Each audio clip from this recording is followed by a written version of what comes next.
everybody. Thank you for joining us today. I'm just gonna wait for my speakers to also join in with us. My name is Pammy G, coming to you live on Pammy G Motivations page. We're just gonna wait, guys. I'm sure some people are also gonna join us, so we'll just wait for them as well. While we wait, we'll just listen to music. How are you, Jans? I'm good, my friend. Oh no, not today. Today is not the day for that. Okay. I think we have Mbini joining us just now because she wanted to use a different device. Okay. Hi everyone. I think you guys, in the meantime, if you want to share this, you can share it. I want to share it on my... Need to turn this music off now. If you guys want to share, you're welcome to share. We're going to start just now. There we go.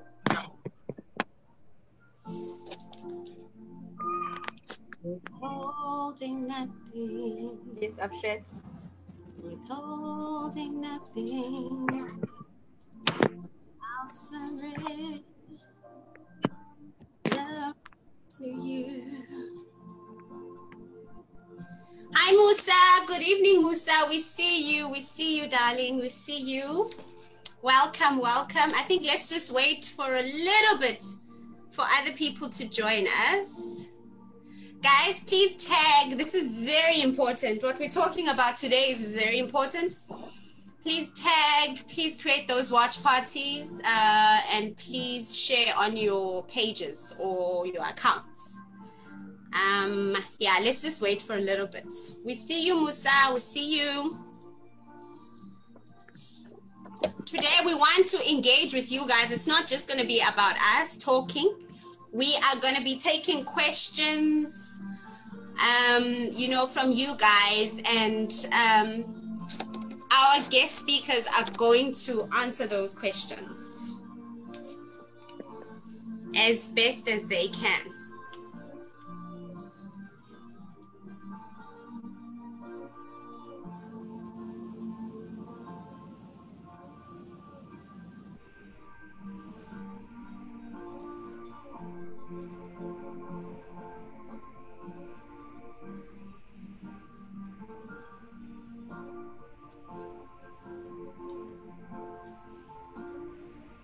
Okay, let's just give it a little bit of time.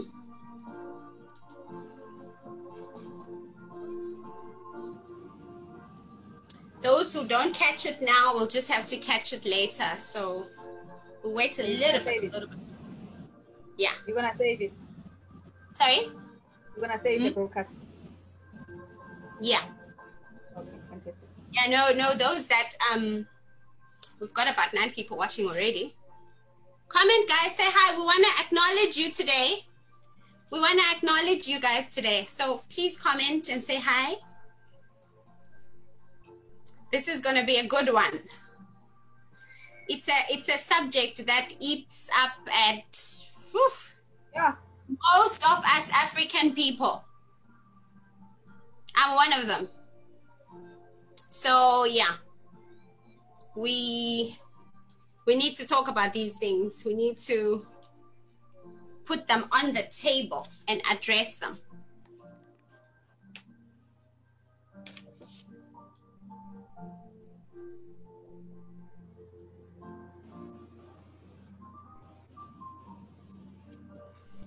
Hi, Tandugwazi Butelezi. Hi, darling. Hi, we see you. You also look good. You look beautiful. Thank you. Hi. Let's just wait for like 1 minute, one more minute. Yes, guys, please say hi. We want to acknowledge you. We want to say hi. We want to acknowledge you. Today, we're going to be engaging with you guys. We're going to take questions from you guys. Yeah. So please do share. Please invite your friends to come watch. Please tag them and create those watch parties. We are ready for you. This one is going to change your life as a mother and your life as an adult. I believe so.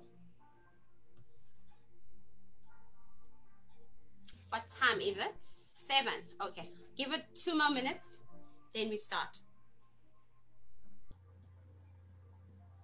Yeah, it's a Saturday and it's getting busier now with festive season. Yeah, the country's open. Yes, the country's open, so it's getting busier. Yeah. So,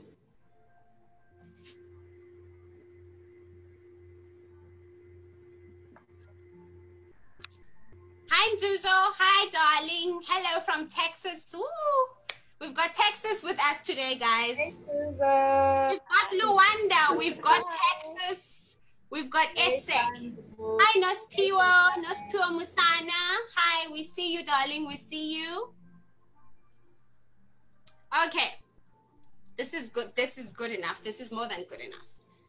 Ladies and gentlemen, thank you guys. Thank you for joining us. Those who are going to join us later, we also thank you. Today, we are talking about the freedom of education. We all know that freedom of education is the right of every parent to have their children educated in accordance to their beliefs and understanding, or perhaps their knowledge. And today we are talking about that. Today is not about the rights of parents. Today is about the rights of the children. This is a subject that I'm very passionate about because, you know, as I look back, you know, when you're young, you don't know everything and you need guidance from your parents, but they give you advice based on what they believe, based on what they know, and what they know is not always what is best for you. And what they believe is not also what might be best for you. You are the bearer, as the student or as the child, you are the bearer of the consequences. You know, how you take your career path or where you're going to go in future, that's all going to fall on you. You are going to be the one who's going to experience it all. Your parents are just going to cry with you. Your parents are just going to console you. When you are stuck in wrong careers, in wrong paths, it's all on you. You're the one who feels the pain. So this is a subject that is really close to my heart. And I've invited my lovely guest speakers here to share more light on this subject. They're going to be sharing their experiences with us. Yeah, so I'm going to introduce my first one. I just need to briefly read the profile so that you know who we're talking about. Okay, we have Lovejoy Nhlapho. Lovejoy Nhlapho is a young startup in the marketing industry and the youngest of 3 daughters in her family. Let me just switch this music off. Sorry, guys. It's a bit, it disturbs. Okay. She is the youngest of 3 daughters in her family. She's quite the opinionated one, but a value-driven young lady who firmly believes in the integrity, personal growth, and advancement, as well as emotional well-being. She's an assistant marketing manager with a 3-year qualification in marketing management. For her, being granted the right and the opportunity to study something she loved and then went on to pursue a career in is a huge privilege that she wishes others her age and younger could have gone through the same way. Through her experiences with the people she's met and seen, she's since identified the link between studies, emotional and mental health. She therefore advocates for doing and standing up for your own academic and career desires. Lovejoy, thank you so much, my darling, for joining us. I'd love for you to just share with the people that are watching, mothers, young adults, you know, everybody who's going through a crisis when it comes to their career path right now. Why don't you share with them what is your experience based on, you know, what you've seen in your peers, or being, what does it mean to you being stuck in the wrong career? Firstly, thank you for inviting me, Sis Pam. I am very honored to be a part of this and to speak on something so important, more especially to be a voice for people my age, people younger, and probably even people older than me. Freedom of education is so important. The sad reality, unfortunately, is that majority of our parents try to live their dreams through us. You'll find that growing up, they wanted to be like doctors, teachers, or nurses, and due to the lack of resources, they couldn't pursue those dreams. So Mm, most of them are like really fixated on the idea that a successful career is only in medicine or only in teaching or only in engineering. Those are the only careers they consider to be, the rightful paths for young people to take. And over the years, we've been presented with newer opportunities, more industries, especially in the arts and culture sectors and business mm, sectors. Yeah, so you know, I personally believe there's nothing more difficult for a young person than telling their parents that they want to take photographs for a living, or they want to sing, or they want to cook for a living, or they want to play sports. mm, I think mm, for parents, that's just like a hobby, and that's not something they consider to be a solid career or something you can make money off and take care of a family through. mm, And parents are just, they're so reluctant to invest their money in your studies, should you wish to pursue a career in those type of things. They'd actually rather force you to study mm, teaching or study other things they wish for you. And the results, and not from my personal experience, but like you mentioned, from the experiences I've had through meeting people, the results of this, I can say, are very detrimental to young people's emotional and mental health. So, as a former student myself, and especially one who lived at res while studying, I saw this a lot. mm, Um, I can just say, being in a class full of top achievers and feeling like the bad apple amongst all these people is, well, the first thing to kind of hurt your feelings. The second thing is the fact that you don't even want to be here. So, mm, yeah, like at Res, when schools close, we know everyone's excited to go home and spend the holidays with their families. But for those with the pressure to do exceptionally well in, studies they're not passionate about, they don't really look forward to going home. In fact, they dread going home on the holidays. They'd actually rather stay at Res and not have mm, to face their families and not have to disappoint them with, terrible marks and things like that. And I think between us, we've seen the rising stats in drug abuse. We've seen the rising stats in suicides, not only in South Africa, but just worldwide. And I personally think it's because of the pressures young people get or feel from their parents with regards to studies. Young people every day are just fighting so hard to not be disappointments in their families. They're fighting hard to achieve not really their dreams, but their parents' dreams. Some are taking drugs just to, well, they call it lay off the edge. mm, Some commit suicide because they're really tired of trying. And some actually resort to prostitution. And not that I've necessarily had these kind of conversations with those ladies, but from what I've heard, if you actually speak to them and ask them to take you through their journey, you actually find that they say things like, I'm actually doing this because people back home think I'm working. I quit my mm, study and I have to do this so that I can send money back home. So you understand that back home, they have the impression that this young, beautiful lady is, has a very successful career or is still studying, in fact. whereas they've resorted to things like prostitution just to be able to send money back home. So, there's a lot of sad stories I could literally go through, but basically the moral of the story is that as parents, and I hope most of the parents are listening throughout this conversation, is the best thing you can give your children is the freedom of education, to study a course of their choice.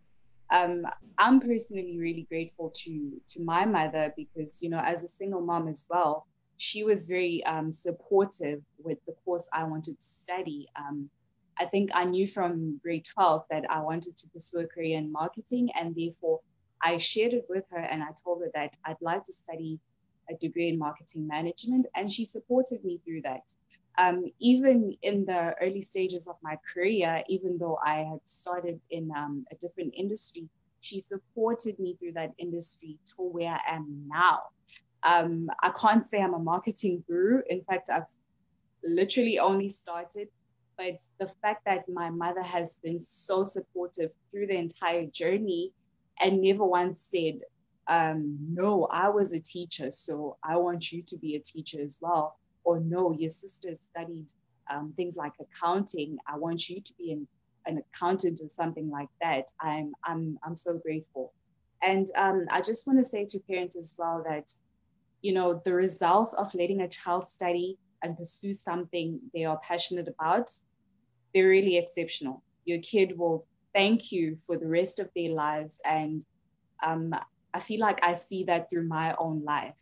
It's, every day, as hard as it is to wake up and go to work every morning, I'm still pretty young, but I always have something at the back of my mind that I want to make myself proud because this is what I chose for myself. I can't let my mother down because this is what she supported me through. She invested her money, she invested her time, and she invested her trust in me. So I can't let her down. And things like that are the things that keep you going on a daily basis at work, even in your life. So, studying is really important, but more important than that is you as a parent letting your children study what they want and not what you want. And that's basically all for me. Wow. Lovejoy, what can you tell us about, let's say you see somebody in the workplace that doesn't, that they don't love their job, they hate their job. What have you noticed with them? I'm sure you must have in your workplace. Yes. I mean, like I said, I've worked in 2 different industries. I've recently got into the marketing industry, which is something I studied and I'm really happy for. But not everyone has the same attitude towards their job, and it can be for many different reasons. But it's one thing, well, it actually starts in the studies. You go through a 3-year degree or a 4-year degree or a 6-year degree, and you literally just working hard to make it through. It's not a matter of getting distinctions. It's not a matter of being a top achiever. It's a matter of passing because my parents are watching. They want this. And then as soon as you pass, obviously, you obtain the degree and you are qualified to get the job, and you get the job. But once you're in the job, it is extremely hard to perform at the best of your ability. And not only affects you as a person, but also the people that are looking up to you to do your best, like your managers, like your superiors. They are trusting you to do the job because they believe you qualified for it, but they actually don't understand that you qualified by a niche. You literally just passed through that stage, and now you're stuck here in an entire new world that defines your entire life. Because if we're being honest, a career defines your entire life. It's how you take care of yourself as a person. It's how you take care of your own needs. It's how you take care of your future needs. Should I want to grow myself? Should I want to start a family? All that depends on the place I'm in right now in my career. And if it all fails at the studies, then I believe it gets really, really tricky. So Yeah. Yeah, I feel you. I feel you. Yeah, no, because you get people that are even underutilized because because of the lack of passion, because Yeah. they don't love what they do, they don't love what they studied, they're just there to be there. Absolutely. And many institutions are full of such people. Exactly. Yeah. Okay, we're gonna go to, thank you so much, Lovejoy, for that. That was very, I'm sure parents got something out of that. I hope. I Yeah. hope they will, it's going to assist when a child is deciding to become a DJ or, Yes. or a musician or whatever else they want to do. Yeah. Yes. Okay. So I'm just going to introduce our second speaker now, quickly. Because we're just chasing time. We need to engage with the people that are going to be asking questions as well. So yeah. Our second speaker is Mbini Kutta. Mbini is a child of God, a wife, mother, and an economist by training. Has spent most of her adult life building a real estate family business with her partner and later joined by their son. Apart from the family business, Mbini works for her firm, Kutta Consulting. Kutta specializes in international trade and has a footprint throughout Southern Africa. As a speaker, her passion is on assisting Black parents raise children with better developed personal finance skills. The most important education for her children is preparing them for the real world. This is in all areas of life to ensure that they are able to survive the unexpected and make the world a better place. Mbini believes that children need more inspiration than traditional schooling. Inspiration enables them to be creative and find their passion. Sis Mbini, thank you so much for joining us this evening. You are muted. Okay, Hi, Pam. there we go. Hi, Sis Mbini. Now I just want you to share your story, because you know what? This one time you were posting a post on Facebook and I was like, wow, this mother is a liberated mom. And I'd love to share this with other parents. And I want you to share your story with us today. Hi, Pam, and hi, everyone from Permit G Motivations. My name is Mbini, like I'm introduced, Mbini Kutta. I come from a big family, and our family was a family of people who were achievers. Our parents focused on the IQ aspect. And I've realized that as parents ourselves now, that's what we focus on, that our children have to get good grades. The system has not changed. Therefore, that's what we're focusing on, that you want your child to get good grades, you want them to go to the best university you can afford, and you want them to graduate and get their distinctions, cum laude, whatever. But what I realized when my son is 17 now, when my son was 9 months old, that's when it clicked on me that actually the kids can be a driver of where they want to go. When he was 9 months old, my uncle passed on. So I went home with my son to go for my uncle's funeral. And then my son is not familiar with my grandmother's house where my uncle lived. So there are stairs that go outside. So I'm in a panic because my son was crawling, was not walking yet, that my son is gonna fall because he's not familiar with the surroundings. And then my mother is with the other elderly ladies. And then this one, Gogo, who's sitting with them, as I'm running after, my son says to me, no, Myege, you will see kids can be able to go down the stairs without assistance. And then my son reaches the top of the stairs and then he's gonna go down. And I'm like in so much panic, I want to go help him go down. And then he turns around and go down the stairs in reverse. When you walk down the stairs, but when you crawl, you go in reverse. And then he goes until he reaches the bottom of the stairs without falling. And then, so Magogo Ati, this is how kids go down the stairs.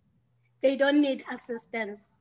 Wow. It clicked to me that, you know what, we are born with so much intelligence, and we lose it through the schooling system, because the system is designed in the way that that is undoing what we were born with. And that's when it clicked to me that, in fact, I am raising a human being who is independent, who can think for themselves, and I can let my son be the driver of this process of raising him.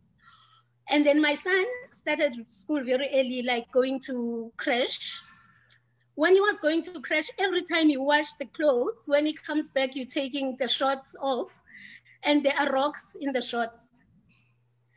And then each time I'm like, there are different rocks. This boy is collecting rocks every day. And I'm like fascinated by it. And I'm keeping all these rocks in a bowl. Each time he comes back with rocks, I keep them in a bowl. And I'm like thinking, this is a fascinating thing. Why is he collecting rocks? I keep asking him, but he's not able to articulate it. But he's fascinated by rocks. So he continues with this trend of collecting rocks. And then, so we're fascinated by it. When he turned 4, but at that time, we could see that this child is an artist, or whatever he is. It's not a traditional sort of standardized a path of studying. But you know what? Then you have the schooling system that doesn't go with where your child is going, because everyone has to follow the same path. When my son was graduated, the creche was going to school. So like all parents, we went to different schools and for orientation and to learn how the school works. And then we found a school, Waldorf, that was doing exactly what my son was doing every day. And in the morning, the kids go out and they collect whatever they can collect and build something. It was like perfect. That's why you have to observe your child. So even if your child has to go through the traditional form of schooling, but you have to know that it is aligned with how your child is.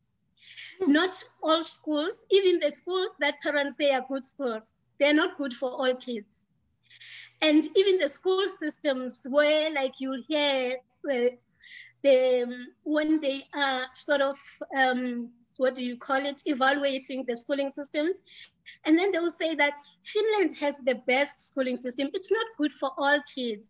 That's why when parents are speaking and they are talking about good schools, they will say, how many grade 12s get distinctions? But that's not your child. Your child they have their own path, and they can only reach that if you observe how they are, and then you channel them to what is more fitting for them. And I'm not, when my child was very young, when my son was very young, he was really good academically. And then I could see that he is bored, which because we had moved out of Waldorf, we went to live in Mozambique. And then when we came back and put him back there, I could see him blossoming. And now the difference with Waldorf, you would, most parents don't like it because it's a creative school. There is no exams. So it's the schooling system where the kids are kids for very long. So there is no competitiveness. They are not competitive kids. So my son was a good fit for that. And then he blossomed in his art. He's a musician. He's been composing since he was actually four years old. Wow. Now, Wow. A lot of parents have this thing of saying that, no, my child has to do this. My child has to be an engineer, like Lovejoy was saying. But your child is not every child. Your child is your child, and they have their own path, and they carve it. All you do is to support them towards it. Now, the other challenge that we have is that we live in this world where people have to get jobs. So now that's where I think it hits us, that now this child is doing, he's 17 now, he's a music major in high school. Now parents panic that, how is this child going to make it? Kids make it when they have supportive environments. Like if you support them in what they are doing, and at the same time, you create an enabling environment for them to be able to get more diverse.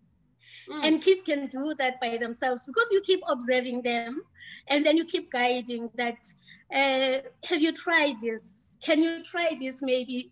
What do you think about this? So my son was very much business-minded from an early age, but also being raised by me can make you that, like, I'm very strict in terms of people have to be productive at home.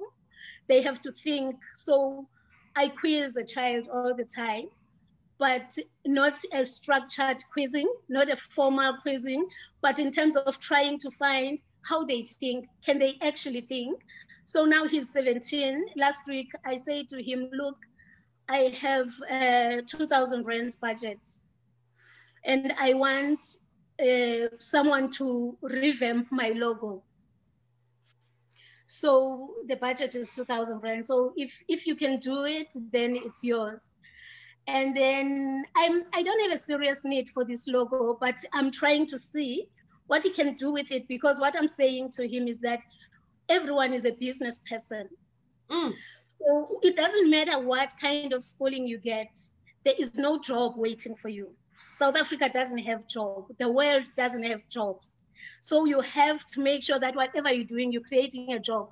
So you have to be constantly learning about business and job creation. So he's been in that. Every holiday, my son takes an online business course because it's the way to survive. He's a musician. He has to survive. So I'm only teaching him to survive the world.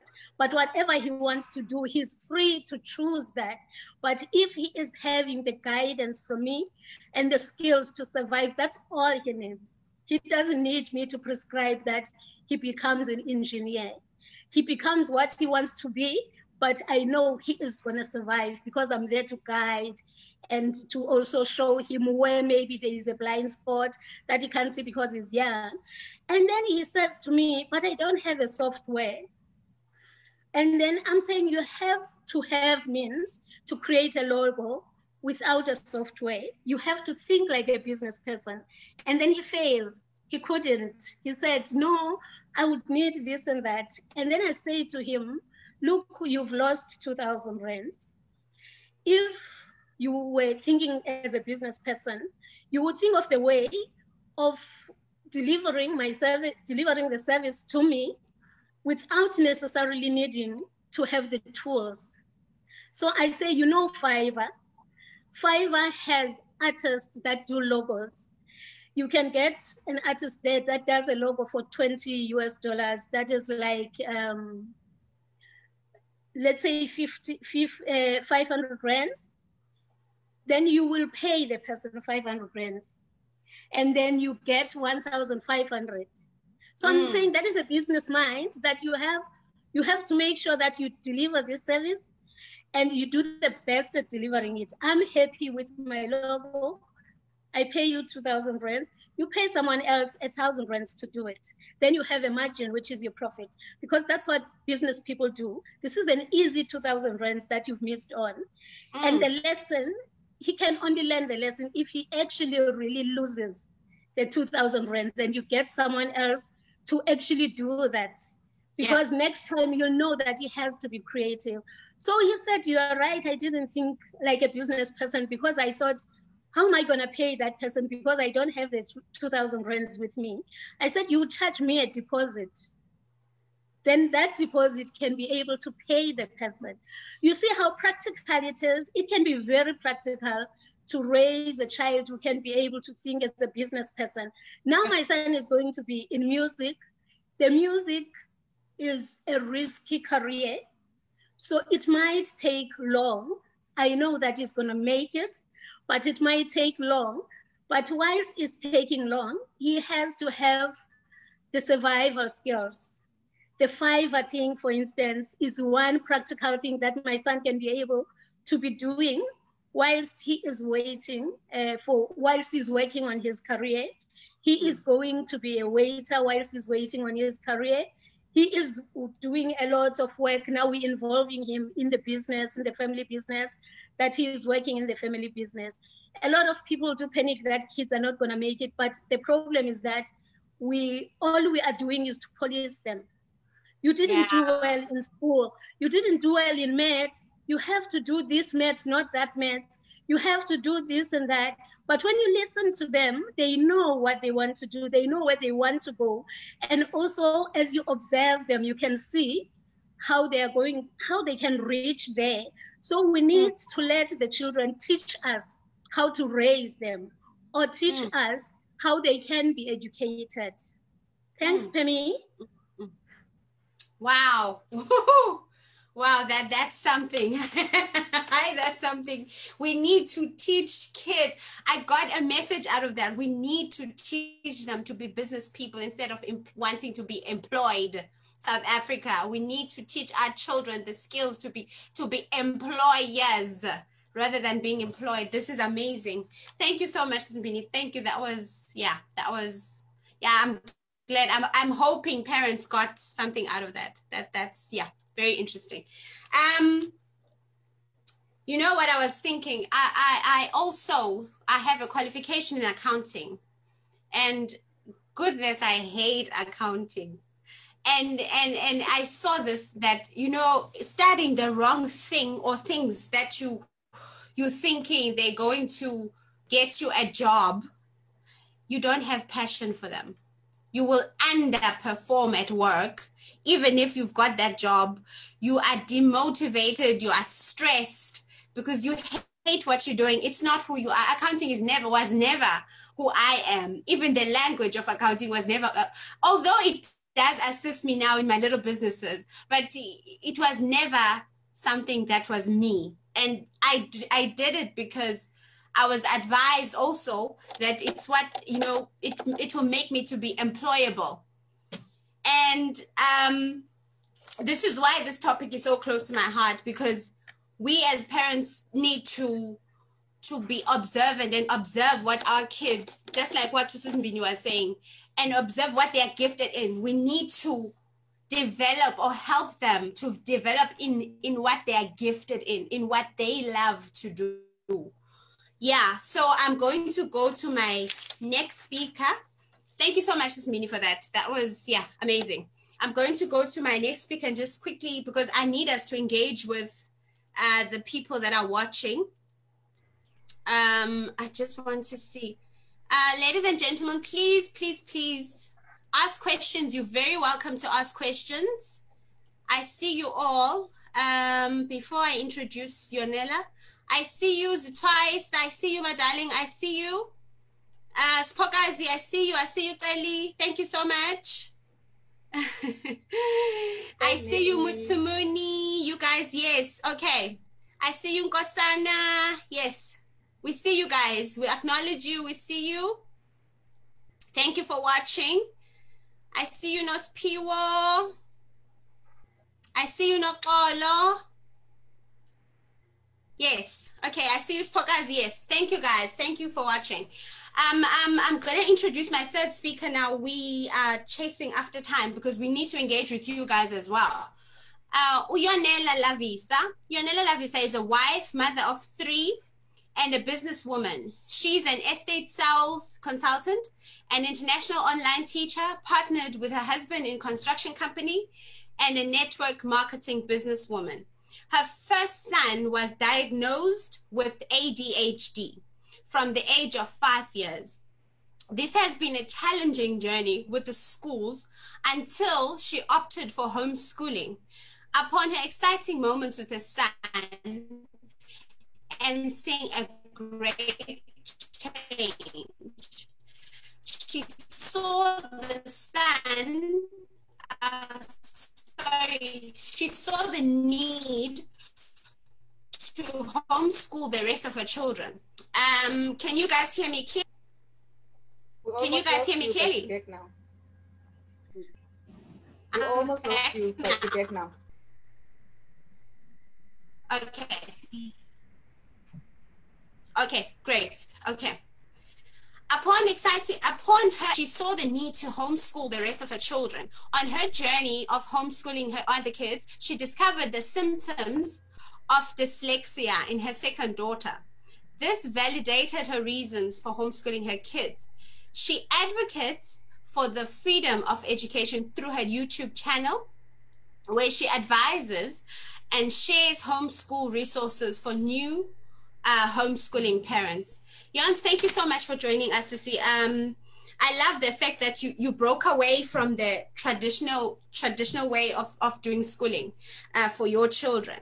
And I'm guessing that you didn't want to, because you know what they want to do at schools? They recommend that we medicate our children when they've got ADHD. And I'm guessing you didn't want that for your child. I'm going to let you now. I'm going to give over to you to just share your story about this topic. Over to you. Thank you, Femi. Thank you for having me. It's a great pleasure to be here and sharing my story. Can you hear me loud and clear? We can hear you. Yes, my darling, we can hear you. So my journey started when my child was 5 years old and he was diagnosed with ADHD. Okay, hold on. You're going to have to speak a little bit louder. I can't hear you. Yeah. Okay, so my journey started when my son was 5 years old and he was diagnosed with ADHD. They wanted to fail him in grade R, and I was paying plus 1,000 rands a month. So I fought with the teachers, asking myself, what is it? How am I going to assess a child that is in grade R? What is it that I am failing? What is it that he is failing? And their complaint was that he is not concentrating in class. He is playful in class. And I was like, is he not following? Because when I assessed, he grew up as a very clever kid. And I remember at the age of 2 years old, my son could count from 1 to 20 because he listens to my brothers. So I knew that he was a genius son. I failed to understand that grade R, they have to fail a child. And I had nothing that was coming at home as to support where is he lacking. So I fought and I went to the Department of Education, and I was like, no, I cannot allow my son to fail grade R. At least move him to grade 1, where I will be able to see the homeworks and help and give assistance where it's needed. So fine, that worked, and they proceeded my son to grade 1. And guess what? In grade 1, my son came with the 7th. Straight 7th, because he was coming home and my mother is a teacher. She's a principal, so she was able to kind of check the homeworks. And the problem with my son was not lack of knowledge or he was behind. The problem was he was not finishing the work. So honestly, he was an ADHD because he had the sign. I took him to the psychologist, I took him to the pediatrician, and he was prescribed into that drug called Ritalin. Because I fought for him to go to grade R, to proceed to grade 1. So I was challenged now to get into this medication, otherwise they are going to fail him. Because when you look in his schoolwork, he was not finishing the work. So yes, I go ahead and order this medication. Damn, I can tell you, it was a nightmare. My son would be stuck. His mouth would literally dry out him. He would, if he wears the socks, it will take him about 5 to 10 minutes. It was so painful to watch him after having that medication. You know, because he was not staying with me, I remember that time I was working for. Jans, what did it do? I was giving. What did it delay him? No, it did.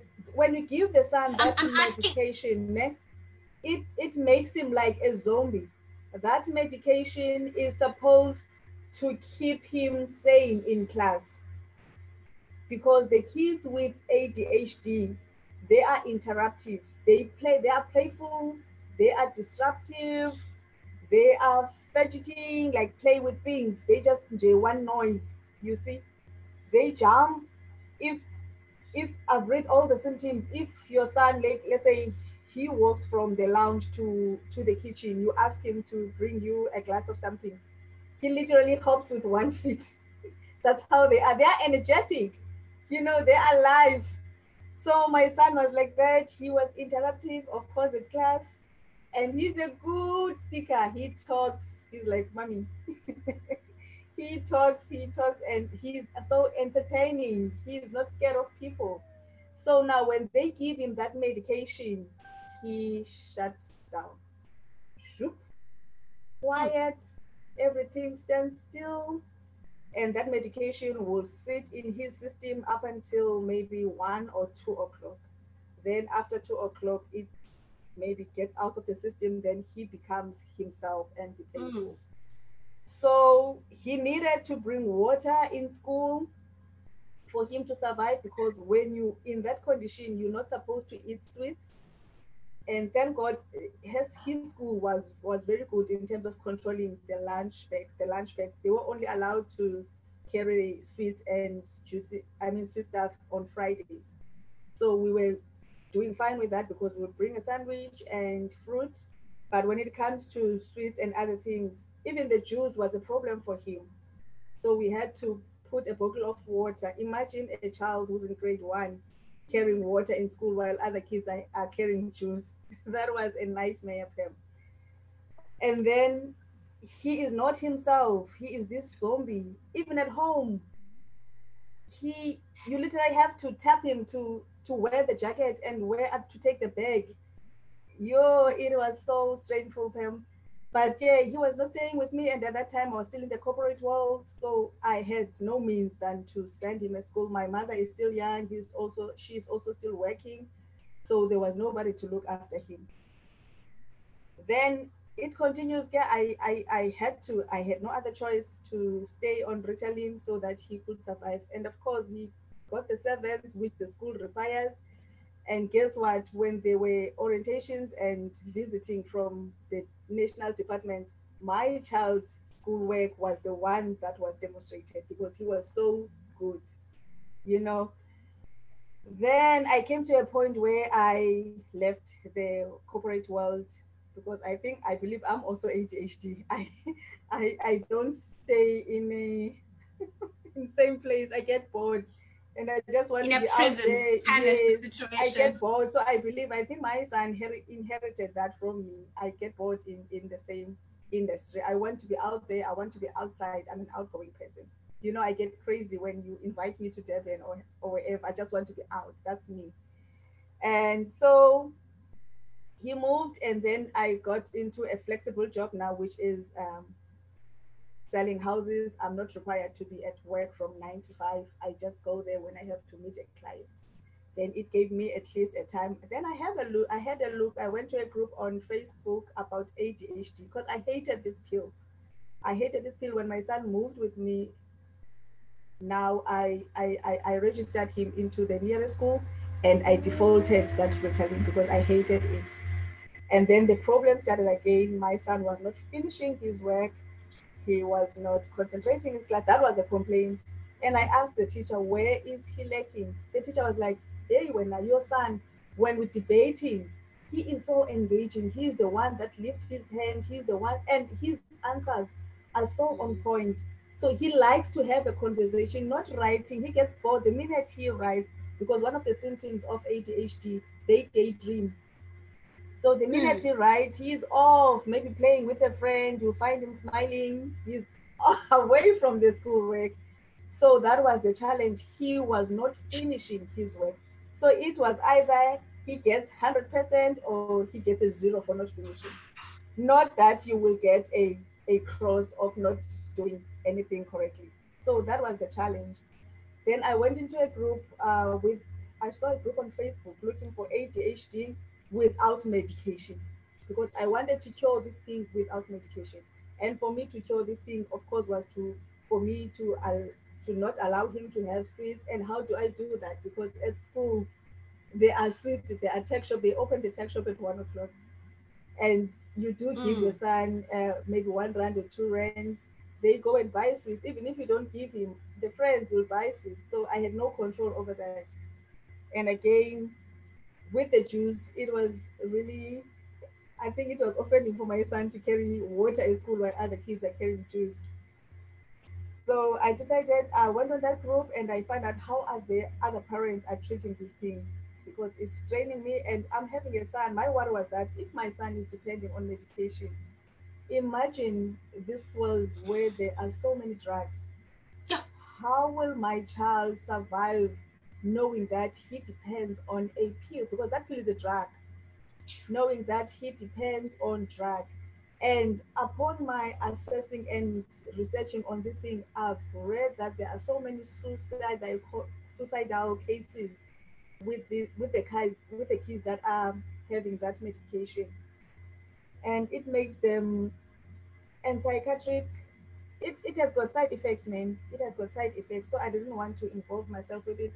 I don't have a problem with mothers that are using it. Maybe they're happy with it. It's okay for them. But for me, honestly, it was not. I'm not against the medication. It has been tested. It has been proven that it works. Okay. But I was not, personally, I was not okay with it.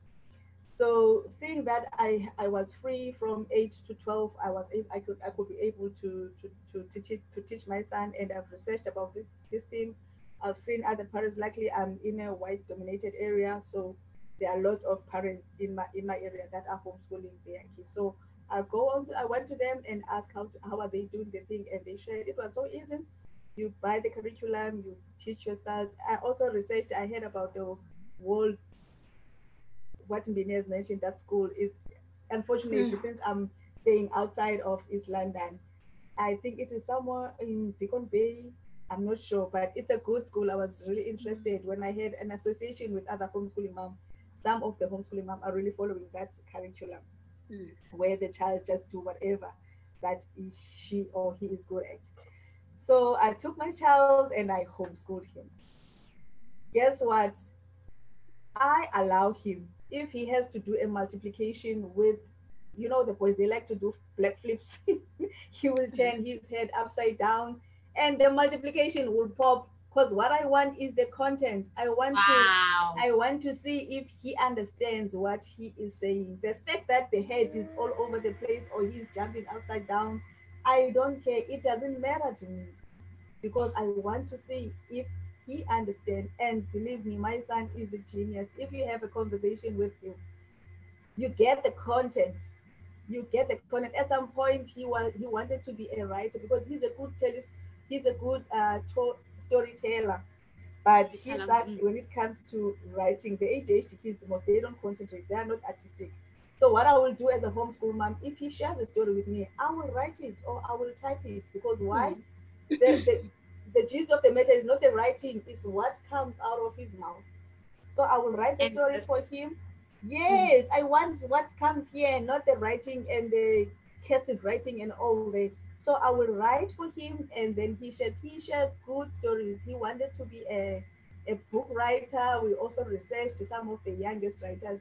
He comes with lots of ideas. He's business minded. At some point, he wanted to a business where he would walk the dogs, but I was scared because the dogs of these white people, they are so big in my area.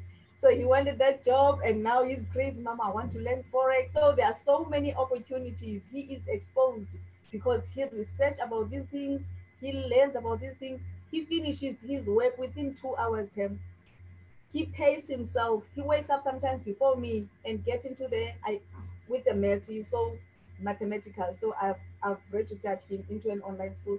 So he gets into his laptop, log in and do his math, get 100%, 98%. If he gets 80%, he said, Mom, go onto your login as a mom and then move those errors so that I can redo them again. He is so responsible.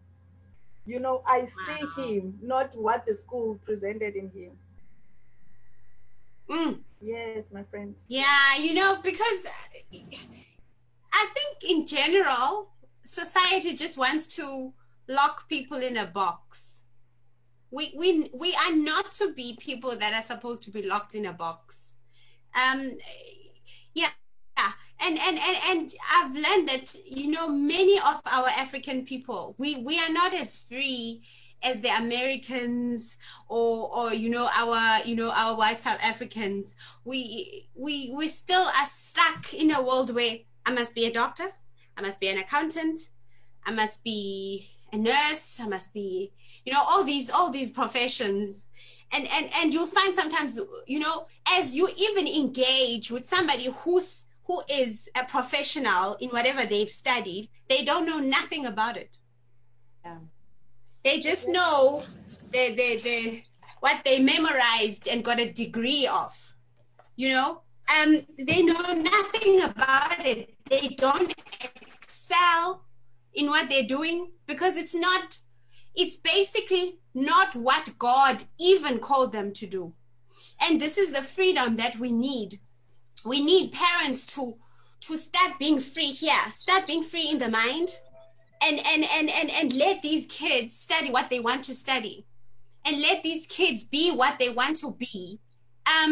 You know, in every career is a risk. We can't always rely on, you know, this is safe, you know, we must be safe. Everything, business is a risk. People have taken risks to become these big, you know, icons in our world. And limiting us and putting us, I've realized now that this education system that we have is some kind of prison. I actually was touched by, it's such a prison. It doesn't, you know, God created us to be different things in this world. And some of us are not following it because we are stuck in this system. We are the slaves basically of the system. This education is not even in the Bible, Pam. There you have it. There you have it. I'm just going to read something before we engaged. We've got, okay, we'll just make it 5-7 minutes. We almost exceeded time. Okay. There was a post. This touched me. Somebody in some group posted this. 12 years of schooling with an addition of 4 years of varsity, and we have no idea about farming, can't fix a car, can't build a house, can't grow food, make clothing, fix phones, no skills, no nothing. Is this the kind of education we really need? In fact, are we sure we are educated? And I was like, my goodness, it made me to think so much that really people become bookworms and these things are not even, you know, applied in the real world. Like, it's so bad. It's so bad. And I want parents to think about these things today. When your child wants to be a fashion designer, allow your child to be a fashion designer. It might not be ideal for you. As Lovejoy was saying, don't live your dreams through your child. Because you know what? Whatever God has created that person to do, whatever he created them to do, he will make provision, dear parent. He will make provision for that child. It doesn't matter how risky the career is. And Gogo people have a way of letting their frustrations out. It's alcohol, it's drugs, it's all these things because they don't do what they love. You get, you know, it's so frustrating even in the institutions that we have. You see that a person is in customer services. This person is a grumpy person who hates this job, but you don't get managers or leaders who assess and see where can we shift this person to, which other position can we shift this person to, you know, because they are not good at what they're doing. And this is what our government institutions are full of. People who are not good at what they're doing because they studied it in a book and they hate what they're doing. And this brings them to a place where they don't excel at all. There is no excellence. Hence, when you see a person who's excelling in something, you'll be so proud and be like, oh, this is Black excellence.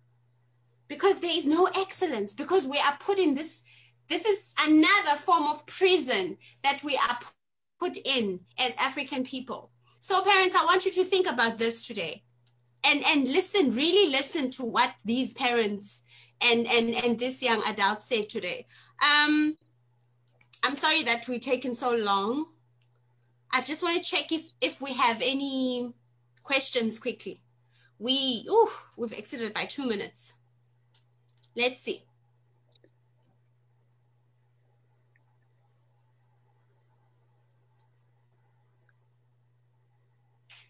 I also want, Pam. Yes, Ms. Mbini. I want to commend Yonela. It's not easy homeschooling. And actually, I've always liked it. Like, I have friends who homeschool. It's amazing. So in my real estate business, I do have the tenants that are young professionals. And I've had the tenants who have been homeschooled. They are totally different. Not necessarily independent, but you can see that they take leadership because they've been responsible for their lives. So they stand out. At some point, my son asked to be homeschooled, but I know why it's bad for him, because it was bad for him because I was not available to be able to provide the necessary guidance. But the homeschooled kids that I've come across, you can tell that these kids have been given so much independence that they can be able to take leadership. Like if they live in a commune environment where like things go wrong, so you know that this child is dependable because that child has been able to take a lead in something where we spoon feed our kids, but this child has been taught to be independent and organize themselves and organize their lives. So well done to you, really. It's amazing what you are doing, you and other homeschooling parents. Wow. Yeah, well done. It looks like we don't really have questions. Guys, if you have any questions, you're welcome to ask now. I'll give you, we're very late already. I'll give you just 2 minutes. If you have any questions, please let us know. I'll read it out loud. And because we wanted to engage with you guys today. If you have any questions for the speakers today, please do ask. There's a question for me. They will gladly answer. Sorry? There's a question for me on the comments. There's a question for you. Did you see it? Yeah, don't you see it? Please read it. I can't see it.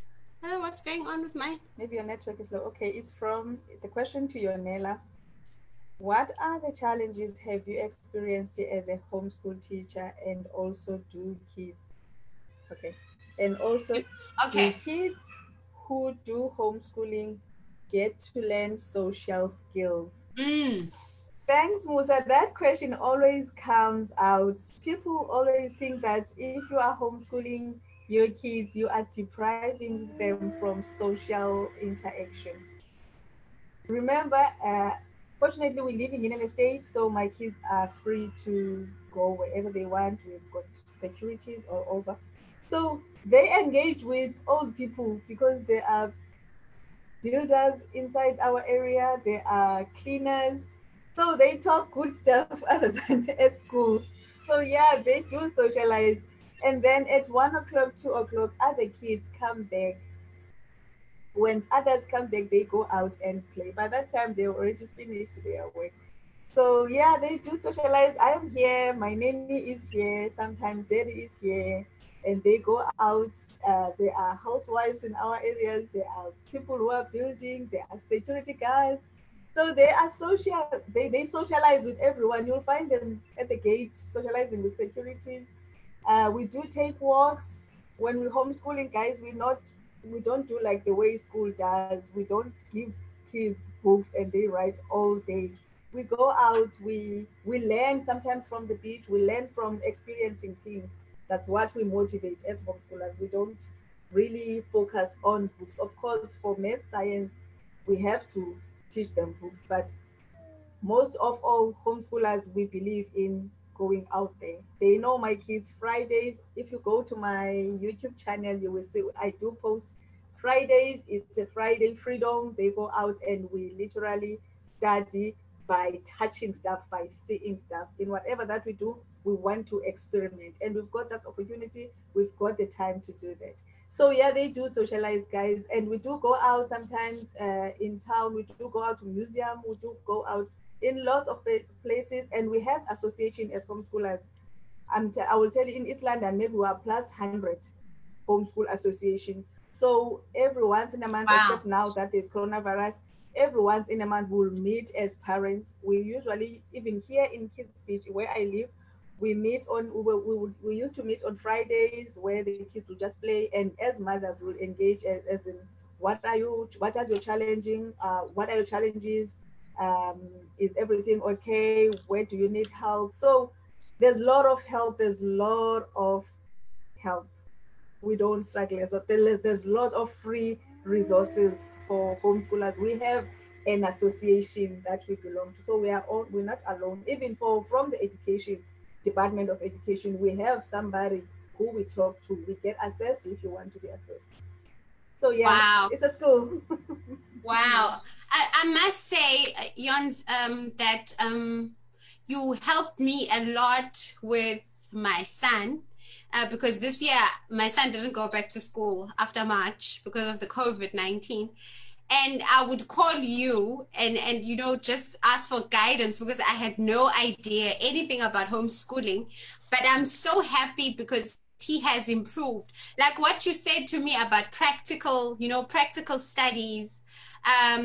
I would also just go outside and we talk about a tree, the tall tree and the short tree, and this is the grass and this is the sky, all the practical things. It really assisted him. And as a result, when he went to be assessed at school, because he went like once a term, and they were impressed because they were complaining in the beginning to say he doesn't concentrate, he likes to play, etc. And amazing, because I would do this when I come back from work, and we would sit down and do one exercise or two. And I must say, you really helped me when I got guidance from you to assist with this homeschooling situation with him. And I mean, two of my kids, they do work at home. We sit at home and we do work. So it has helped a lot. I must say it's very helpful. Yeah. So guys, is there any other question? Let me just see if there's another question. We've exceeded time completely by 9 minutes. Guys, you're welcome to ask, and our speakers are going to answer on the comment section when they see the post, because now we've ran out of time. And my kid's age, I've got 11-year-old, he's doing grade 5, and I've got 8-year-old, she is doing grade 2, and I've got a 5-year-old, he is doing grade R, not grade R, but pre-R. He's going to start grade R next year. And hey, can switch off your phone or whatever. Sorry, I'm trying to do that. I'm so sorry. And I will tell you, Cindy, so the 5-year-old one is already, he finishes the pre-K stuff way within 3 months. Right now we are doing maths for grade 1, and he is just polishing. He is just so amazing. He is so advanced. I'm stuck with that child. I've been asking other homeschool mom, what a 5-year-old you can give for maths? Because my son is so advanced. He's already starting a grade 1 maths. So homeschool kids, they are so advanced. Even if I go to a bookshop and look for books, because my kids love to read. Remember, we are Kutta, we don't speak English. So for them to learn English is by them reading. So we always go to the library and get books. As many times we'll read. And my kids are so fluent in English. Even the 5-year-old, you would be amazed when he, actually, if you can follow me, I do sometimes do a live videos of him. He is so advanced. So yeah. Okay. The one that is 5 years old, he is in a level of grade 1 to grade 2 at this point in time. He count maths without even using fingers. He's so mentally up there when it comes to mathematics and in English. His English is so proper. Wow. Thank you so much, Jons. Okay, guys, you can continue to ask questions, and then the speakers are just gonna comment on the comment section on the page. It's okay. You're welcome to do that. If you don't have any more questions, we have to respect your time, and we apologize for exceeding the time. We know that it's evening. People have to spend time with their families, so we will end it right here. Thank you so much, my speakers. I know parents benefited from this talk. I'm so grateful, guys, that you took your time to come in and share your life experiences.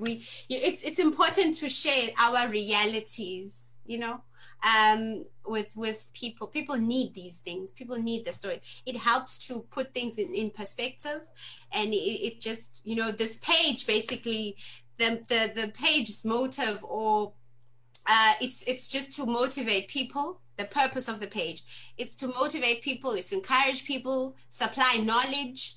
We know that there's a scripture that says, my people are destroyed by lack of knowledge, and we want to supply the knowledge to people, and we want to encourage. We're here to pray for you. If you have any prayer points you want us to help you to pray with, we are here for that. You are here to pray, we're here to advise, we're here to encourage and uplift you. So guys, thank you so much for watching. We will have an AIDS discussion next week.